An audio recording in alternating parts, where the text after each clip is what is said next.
This particular lecture is part of a sequence of activities that is taking place in the context of the Fairtrade Week. And the Fairtrade Week, ladies and gentlemen, this time has the theme Fair Wissel in Dutch. And in English, it is phrased the big swap. And actually what we do is we invite you all as consumers to make a swap, to literally swap your regular products for Fairtrade products. And in front of you, you will see some Fairtrade products that will enable you to make this swap. Please taste the products and take the products home and use them. This is a gesture from us as an organization of this lecture, and also the brand owners, to help you a little bit in making your swap. To elaborate a little bit more on the Fairtrade Week, it was initiated by Max Havelaar, and this year actually is a very special year, because this is the first year that the Fairtrade Week is organized as a promotional platform by 3 organizations. Fairtrade Original, Landelijke Vereniging van Wereldwinkels, and Max Havelaar. And this partnership of 3 organizations enables us to really make the Fairtrade Week bigger than ever before. So we welcome very much this cooperation, which is also made possible by the Nationale Postcode Loterij. For my introduction, I would like to take you to Colombia. Actually, some 6 weeks ago, I went to Colombia together with some of our partners, and we visited plantations, banana plantations, and smallholders. Plantations size 4 to 500 hectares, smallholders size between 1 and 3 hectares of land. And especially on these smallholders, we visited some projects that were carried out to increase the yield of these farm owners. And this bunch of bananas that Rob just referred to is actually not growing on the banana plants like this. It grows in stems, in large stems.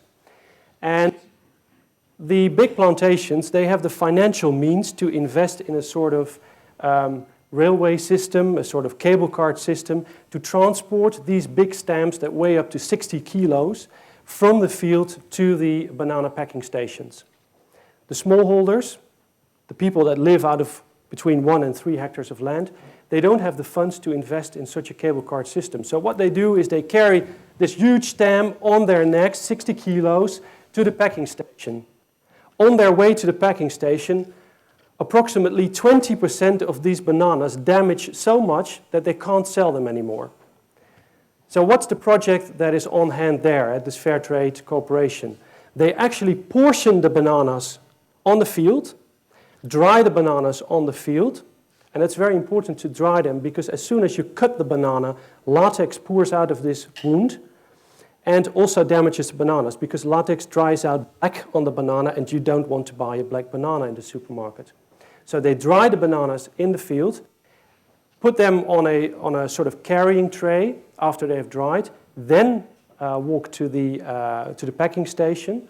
And as a result of that very simple technique, they gain 20% points in sellable bananas. So their yield increases by 20% points. That is a huge advantage.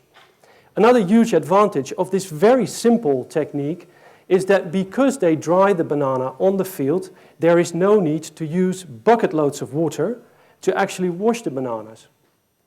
And to give you an idea, just for 1 box of 18 kilo bananas, they use approximately 140 liters to wash the bananas. In areas where there's a water shortage, this is a huge environmental problem. Coming now to the point I want to make, and referring also to the power, to me this is really the power of simplicity. A very simple technique that can be used by all smallholders to increase their yield by 20% and to contribute to a better environment. It is also the power of organization. These smallholders are organized in cooperation, something that Fairtrade really stimulates. And because they're organized in cooperations, they can share this technique and make sure that actually this new technique spreads out amongst all the smallholders so that they all can increase their yields. That is, I think, a fantastic example of how Fairtrade works. And that is also my introduction for today. I wish you a very inspiring and interesting lecture, and I'm sure that the speakers of today are going to make sure that that will happen. Thank you very much.